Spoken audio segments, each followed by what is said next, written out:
اعوذ باللہ من الشیطان الرجیم بسم اللہ الرحمن الرحیم۔ سورہ بقرہ کی آیت نمبر 246 سے ہم آج سٹارٹ کریں گے۔ آیت نمبر 246 کیا ہے کہ کیا تم نے غور نہیں کیا بنی اسرائیل کے سرداروں کے معاملے میں جو انہیں موسیٰ کے بعد پیش آیا، جبکہ انہوں نے اپنے نبی سے کہا کہ ہمارے لیے کوئی بادشاہ مقرر کر دیجئے تاکہ ہم اللہ کی راہ میں جنگ کریں۔ انہوں نے کہا تم سے اس بات کا بھی اندیشہ ہے کہ جب تم پر جنگ فرض کر دی جائے تو اس وقت تم جنگ نہ کرو۔ انہوں نے کہا یہ کیسے ہو سکتا ہے کہ ہم اللہ کی راہ میں قتال نہ کریں جبکہ ہمیں نکال دیا گیا ہے ہمارے گھروں سے اور اپنے بیٹوں سے۔ پھر جب ان پر جنگ فرض کر دی گئی تو سب پیٹھ پھیر گئے سوائے ان کی ایک قلیل تعداد کے۔ تم پر جنگ فرض کی گئی وہ تمہیں ناگوار ہے، اللہ ایسے ظالموں سے خوب باخبر ہے۔ کہ یعنی بنی اسرائیل کے سرداروں کے معاملے میں جہاں پہ بیان کیا جا رہا ہے جو موسیٰ علیہ السلام کے بعد پیش آیا ہے، جہاں بادشاہ سے مراد امیر اور سپہ سالار ہیں۔ نبی کی موجودگی میں بلند ترین مرتبہ تو نبی ہی کا رہے گا، لیکن ایک ایسا امیر نامزد کر دیجئے جو نبی کے تابع ہو کر جنگ کی سپہ سالاری کر سکے۔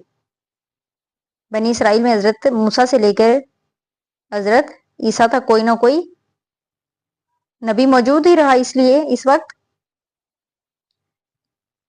نبی سے ہی کہا گیا ہے کہ کیا ہے کہ کوئی ہمارے لیے بادشاہ مقرر کر دیجئے۔ یعنی ابھی تو انہوں نے کہا کہ تم سے اس بات پر کبھی اندیشہ کہ جب تم پر جنگ فرض کر دی گئی، یعنی ابھی تو بڑے بڑے دعوے ہیں پرجوش ہو کے بہادری کا اظہار کر، لیکن کہیں ایسا نہ ہو کہ میں اللہ سے جنگ کی اجازت لوں، تمہارے لیے کوئی سپہ سالار یا بادشاہ مقرر کرواؤں، تو کیا کرو اس وقت تم جنگ سے کترا آ جاؤ۔ انہوں نے کہا یہ کیسے ہو سکتا ہے کہ ہم اللہ کی راہ میں نہ نکلیں جبکہ ہمیں نکالا گیا ہے، دشمنوں نے ان کے بیٹوں کو غلام بنا دی، ان کی عورتوں کو بندیاں بنا لیا تھا، اور یہ اپنے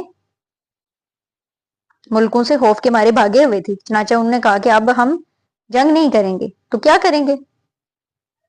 اب یہ گویا مسلمانوں کو تنبیہ کی جا رہی ہے کہ تم بھی بہت کہتے رہے ہو کہ حضور ہمیں جنگ کی اجازت ملنی چاہیے، لیکن ایسا نہ ہو کہ جب جنگ کا حکم آئے تو وہ تمہیں ناگوار گزرے۔ اور پھر کیا ہوا کہ جب کہ تم پر جنگ فرض کی ہے وہ تمہیں ناگوار ہے، اللہ ایسے ظالموں سے خوب باخبر ہے۔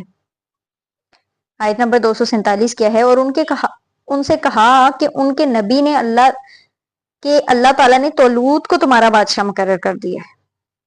انہوں نے کہا کیسے ہو سکتا ہے اسے ہمارے اوپر بادشاہت ملے جبکہ ہم اس سے زیادہ حقدار ہیں بادشاہت کے، اور اسے تو مال کی وسعت بھی نہیں دی گئی۔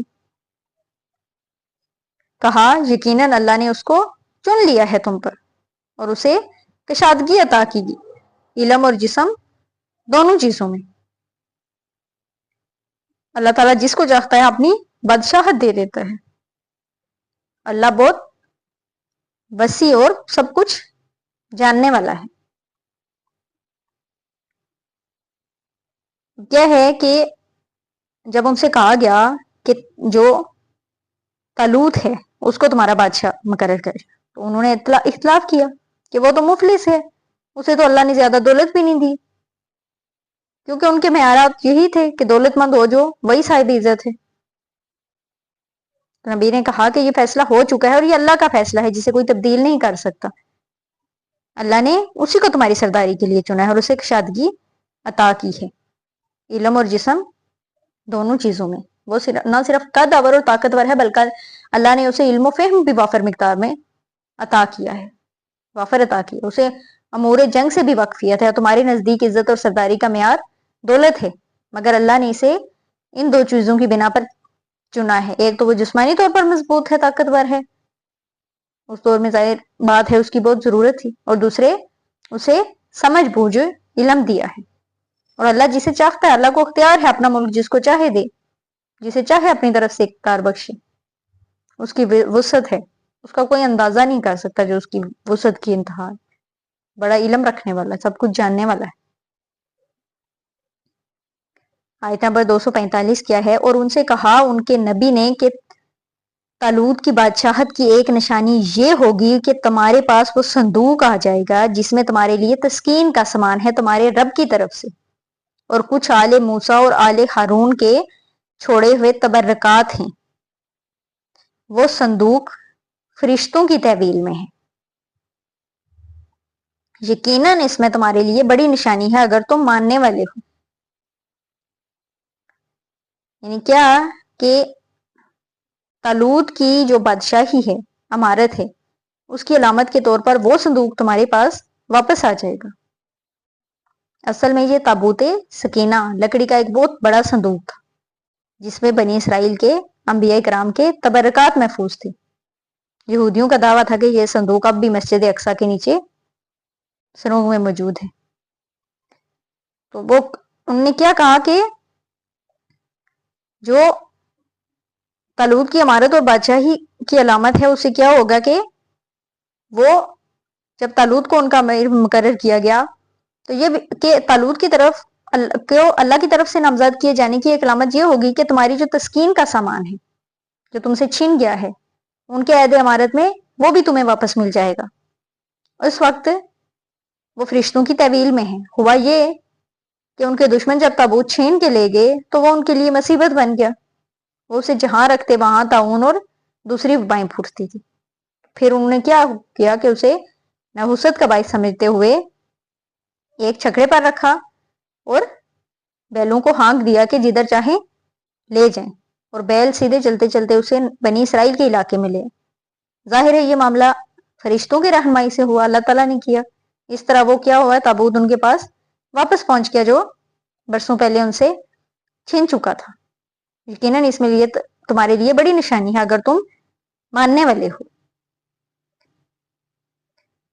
249 آیت نمبر کے پھر جب طالوت اپنے لشکر کو لے کر چلے تو انہوں نے کہا کہ اللہ تعالیٰ تمہاری آزمائش کرے گا ایک دریا سے، تو جو اس میں پانی پیے گا وہ میرا ساتھی نہیں ہے، اور جو اس میں سے پانی نہیں پیے گا وہ میرا ساتھی ہے، سوائے اس کے کہ کوئی اپنے ہاتھ سے صرف چلو بھر پانی لے کر پی لے.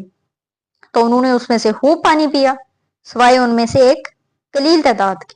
تو جب دریا پار کر کے آگے بڑھے طالوت اور اس کے ساتھی اہل ایمان تو انہوں نے کہا کہ آج ہم میں جالوت اور اس کے لشکروں کا مقابلہ کرنے کی طاقت نہیں ہے. تو کہا ان لوگوں نے جو یقین رکھتے تھے انہیں اللہ سے ملاقات کرنی ہے کہ کتنی مرتبہ ایسا ہوا کہ ایک چھوٹی جماعت بڑی جماعت پر غالب آ گئی اللہ کے حکم سے، اور اللہ صبر کرنے والوں کے ساتھ ہے. کیا ہے کہ اب ہر جو بادشاہ ہوتا ہے، ہر جو امیر ہوتا ہے، اس کے لیے ضروری ہوتا ہے کہ کسی بھی بڑی جنگ سے پہلے اپنے ساتھیوں کے جوش و جذبہ ہمت کو پرکھے. اب حضور صلی اللہ علیہ وسلم نے غزوہ بدر سے قبل مشاورت کی تھی کہ مسلمانوں کو کہتے ایک طرف جنوب سے کیل کانٹے سے کہ لیس جو ہے وہ لشکر آ رہا ہے، اور دوسری طرف سے مال اسباب سے لدا ہوا ایک قافلہ، تو بتاؤ کہ کدھر چلیں. اور کچھ لوگ جو کمزوری دکھا رہے تھے انہوں نے کہا چلیں پہلے قافلہ لوٹ لیں. جو لوگ باہمت تھے انہوں نے کہا حضور جو آپ صلی اللہ علیہ وسلم کا ارادہ ہو، آپ کی منشا ہو. اب اس طرح یہاں بیان کیا جا رہا ہے. اب اس میں پہلے جب طالوت کو مقرر کیا گیا تو آدھے لوگ تو اس وقت جنہوں نے مخالفت کی، اوکے، پھر باقی جو بچے ان کا یہی ہوا کہ وہ ان کے لیے آزمائش تھی کہ انہیں دریا سے گزرنا ہے، اور اس میں سے جو تھوڑا سا پانی پیے گا وہ تو ٹھیک ہے وہ ان کے ساتھ ہو، لیکن جو پیڑ بھر کے پانی پیے گا پھر وہ ان کے ساتھ نہیں ہوگا. اب اس میں سے کچھ تھے کہ جو نہیں نکل سکے، وہ پانی پی کر بے سدھ ہوگی. اب ایسا ہی غزوہ احد میں حضور صلی اللہ علیہ وسلم کے ساتھ 1000 آدمی نکلے مدینہ منورہ سے، پھر عین وقت پر 300 افراد ساتھ چھوڑ کے چلے گئے. تو جب طالوت اور ان کے ان ساتھیوں نے جو ثابت قدم رہی، ایمان پر رہی، دریا پار کر لیا، تو انہوں نے کیا کہا کہ جو جنہوں نے پانی انہوں نے کہا کہ ہم تو آج ہمیں ہمت نہیں ہے جالوت اور اس کے لشکروں کی مقابلہ کرنے کی.